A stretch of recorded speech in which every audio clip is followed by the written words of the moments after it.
Notes for 4.9. Have your packet out.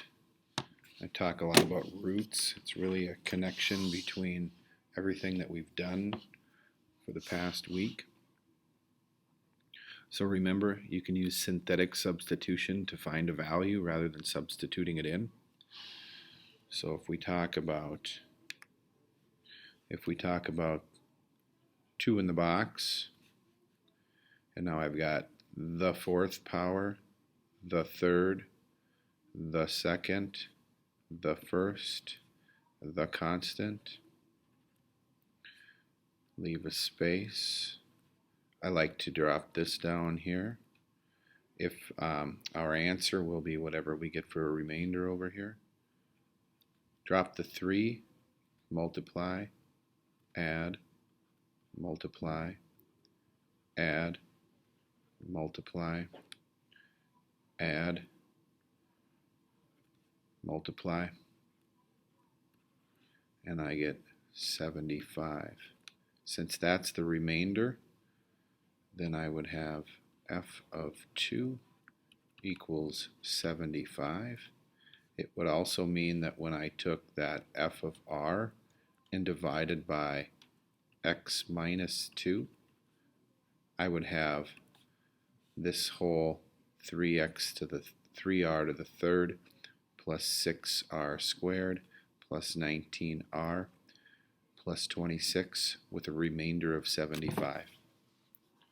Same thing down here, synthetic substitution. When I plug that in, I have my third degree, second degree. I have no linear term. I have to have a 0.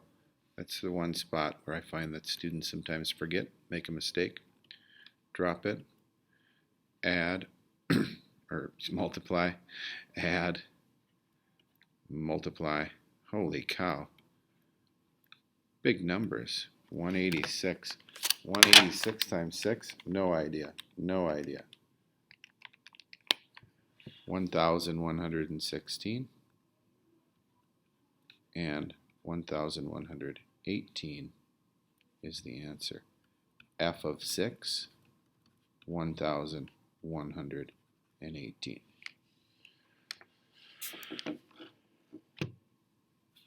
Okay, so now we get into where we want to find the remaining factors of the polynomial. So we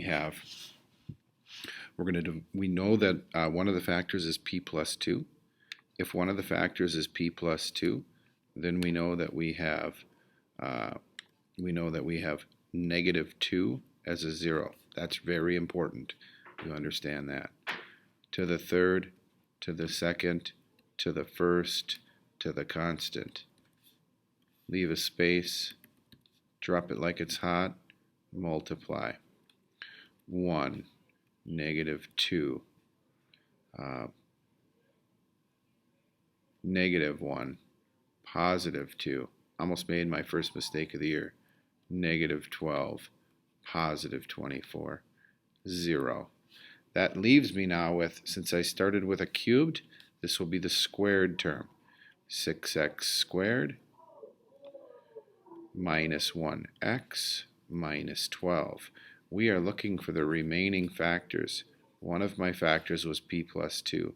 Now I can factor this. Negative 72 for negative 1. That would be negative 9, positive 8. 6x squared minus 9x plus 8x minus 12. So this is why we needed to stick with factoring. I take out a 3x, 2x minus 3. I take out a 4, 2x minus 3. And now I have 2x minus 3 and 3x plus 4. So if I was going to talk about the remaining factors, this is a factor, and these two are a factor. There we go. That's your answer, the remaining factors. The function f of x can be used to describe the relative stability of a small boat carrying x passengers, where f of x equals 0 indicates the boat is extremely unstable. With 3 passengers, the boat tends to capsize. That means it's unstable. That means 3 is a 0. If 3 is a 0, we can figure out the other zeros, what other passenger loads could cause the boat to capsize. So I'm going to put 3 in the box because 3 is one of the zeros, and that will give me to the third, to the second, to the first, to the constant. Leave a space. If that's a 0, this better be 0. Drop it, multiply, add it, multiply, add it, multiply. Winner, winner. And now I have, if this was x cubed, this is 1x squared minus 3x minus 10. I'm looking for what are the other zeros that make it unstable. Set this equal to 0, and this one's an easy one to factor. I just got to ask myself, what do you multiply together to get negative 10, add together to get negative 3, negative 5, and positive 2. I set these both equal to 0 and solve, and I get this. X is 5, x is negative 2. Does that mean if we're answering the question, what other passenger loads could cause the boat to capsize? 5 passengers is an answer, but can you have negative 2 passengers? You can have passengers with a negative attitude, but you cannot have a negative number of passengers. So the answer here would be 5. Okay, what value of k would give a remainder of 6? Remember, when x squared plus kx plus 18 is divided by x plus 4. So if we're talking about a remainder, then that means that if we're dividing by x plus 4, that means f of the corresponding 0, negative 4, would be equal to 6. So can I solve for k if I know that when x is negative 4, we get 6? You're darn right I can. I can just plug that in. Negative 4 squared plus k times negative 4 plus 18 equals 6. So I am evaluating f at negative 4. 16 minus 4k plus 18 equals 6. Negative 4k plus 34 equals 6. Negative 4k equals negative 28. Divide by negative 4. K is 7. So find the value of k that gives this a remainder of 6 when divided by x plus 4. So you're going to take the corresponding 0 here is the key to the whole problem. Fundamental theorem of algebra. That seems like a rather large piece of information. Every polynomial equation with degree greater than 0 has at least, keyword here, at least one root in the set of complex numbers. Complex numbers are a plus bi. So those could be real numbers or they could be imaginary numbers. So if I was going to solve this guy, I would just factor. So we're going to factor and we're going to say x plus 8, x minus 6, x equals negative 8, x equals positive 6. We have 2 real roots. Real numbers are also complex numbers, so we have satisfied the the fundamental theorem of algebra. Next, I would actually do this as the difference of 2 squares. Let's not forget about the difference of 2 squares. Life is good with the difference of 2 squares. What do you square to get y to the 4th? Y squared. What do you square to get 256? 16. I need a plus and a minus. Now, you might notice that we could solve these separately, or I could factor this one is another difference of 2 squares. Y plus 4, y minus 4. And now if I set them all equal to 0, when I set y squared plus 16 equals 0, I get y squared is negative 16. When I take the square root, don't forget about plus or minus. Y equals plus or minus 4i. That's two imaginary roots, and then I solve this one. Y equals positive 4, or plus 4 would give me negative 4, and I solve this one. That would give me plus 4. So I have 4 complex, of which 2 are real, 2 are imaginary. So just solve them. Same thing here. This is going to be factorable. I can go pretty quickly. X minus 4, x plus 3. I have 4, I have negative 3, 2 real roots. There are also 2 complex roots, but they're both real. And this would, difference of 2 squares, very similar to the last one. A squared plus 9, a squared minus 9. Now you could solve it right here. I don't have to do this as the difference of 2 squared. A squared plus 9 equals 0. A squared equals negative 9. A is plus or minus 3i. A squared minus 9 equals 0. A squared is 3. A equals 9. A is plus or minus 3. Again, 2 real, 2 imaginary, 4 total roots. Hey, look at that. 4 total roots, degree is 4. 4 total roots, or 2 total roots, degree is 2. Coincidence? I think not. Because look at this. The corollary, that just means in the opposite direction. A polynomial equation of degree n has exactly n roots in the set of complex numbers. Include repeated roots. So we have 3 roots degree 3, 4 roots degree 4, 5 roots degree 5. So what I'm going to do here, find all zeros of this. There will be a total of 3. So what we need to do is we need to find a zero. You can do that by looking on your calculator, or you can do that by guess and check. It's probably easiest to graph it and look at the table and figure out what our zero is. So take a moment, graph that, take a look at the table, and we'll come back and we'll solve it.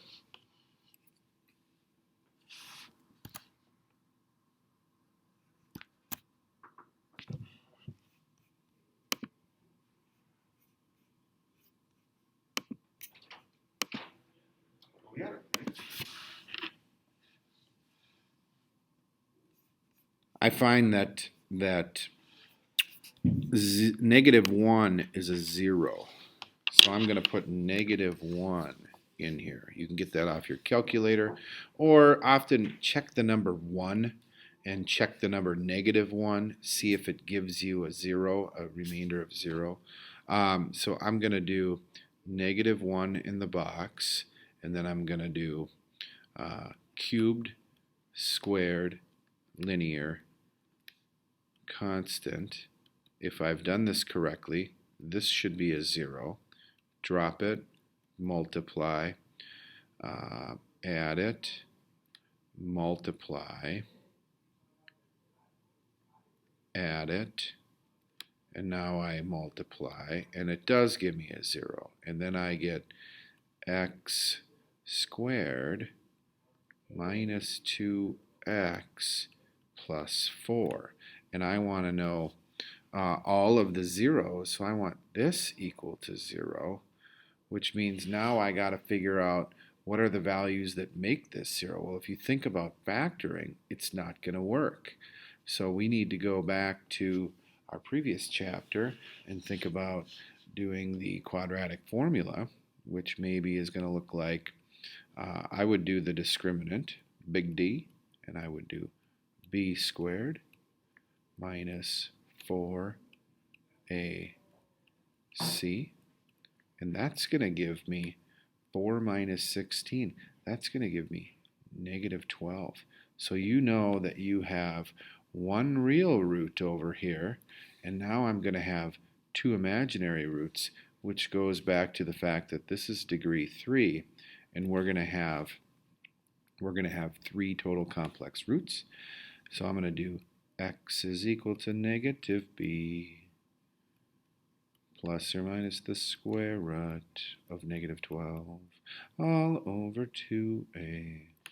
And now I get x equals negative 1 plus or minus 2I root 3 all over, whoops, that should be positive 2. Holy cow, first time doing math.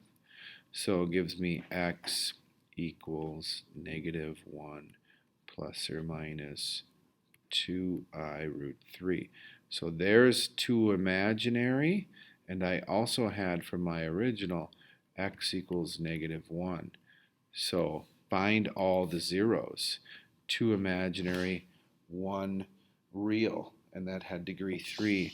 So this kind of goes back to the fact that you can't always just use your calculator to find your zeros, because you might have imaginary ones in there. Okay, let's try one more here. I look at this one and you can kind of visually see that 1 is going to be a 0. Again, you could type that into your calculator and see that 1 is a 0. But if you look at it, 1 minus 3 minus 2 plus 4, I get minus 5 plus 5. So I believe that 1 is a 0. I can verify that very quickly by putting 1 in the box, cubed, squared, linear, constant. If I've done this correctly, this should be a 0. 1, 1, negative 2, negative 2, negative 4, negative 4. I'm good. And here I am with x squared minus 2x minus 4. I'm in a spot again because that is not factorable, which means I have one real 0, and now I'm going to have two imaginary zeros. Oh wait, is it going to be imaginary? Let's check the discriminant. B squared minus 4ac. Oh, this isn't so bad. 4 plus 16, it's 20. So it's not imaginary. They're still real. So now when I do x is equal to negative b plus or minus the square root of 20. So that's still real, but it's not going to be rational. So I get x equals 2 plus or minus 2 root 5 all over 2, which is 1 plus or minus the square root of 5. So that's 2 real, plus I have x equals 1. So there was 3 real solutions. That means there's 3 that cross the x-axis. I would like to point out that we have the plus or minus the I up here. That's going to be real important as we move forward. Write a polynomial function with of least degree with integral coefficients, the zeros of which include 4 and 4 minus I. It is of the utmost importance that you understand that every time you have an imaginary answer, the complex conjugate will also be a 0. So if a plus bi is a 0, a minus bi is a 0. I's always travel in pairs. So if 3 plus 4i is a 0, then 3 minus 4i is a 0. Write a polynomial function. So right here, they give you 4 minus I. You have to add 4 plus I. Okay, and if you want to write the polynomial function, it would look like this. X minus the 0 times x minus the 0. This gets a little bit hairy. Minus I. And then x minus 4 plus I. and we're not going to multiply that out now. We're just setting up what they would look like. Okay, so you have to know that you need to add that one in. So right here, if x equals 2 is a 0, and x equals 1 plus I is a 0, you have to add 1 minus I. So x minus 2 times x minus 1 plus I times x minus 1 minus I. And that's what you would multiply together in order to get a function. Okay? And then the last one, if minus 3i is a 0, I have to add plus 3i. F of x equals x minus 4, x minus 3i, x plus 3i. They always follow in pairs. These ones are much easier to multiply together. You would multiply these two first. Don't forget about I squareds. So I would make it go like this. X squared minus 3i plus 3i minus 3i. That goes away. And then I would get minus 9i squared. Well, really what I'm multiplying together is x minus 4 and x squared plus 9. Now I could FOIL those things together. That would be my deal. But I'm most concerned with, can you come up with what you would multiply together? Last one, if negative I is a 0, I'm going to have to add negative I. If I is a 0, negative I is 0. X equals 2, x equals I, x equals negative I. Your function would be x minus 2, x minus I, x plus I. Multiply it out. That's it. Have a great day.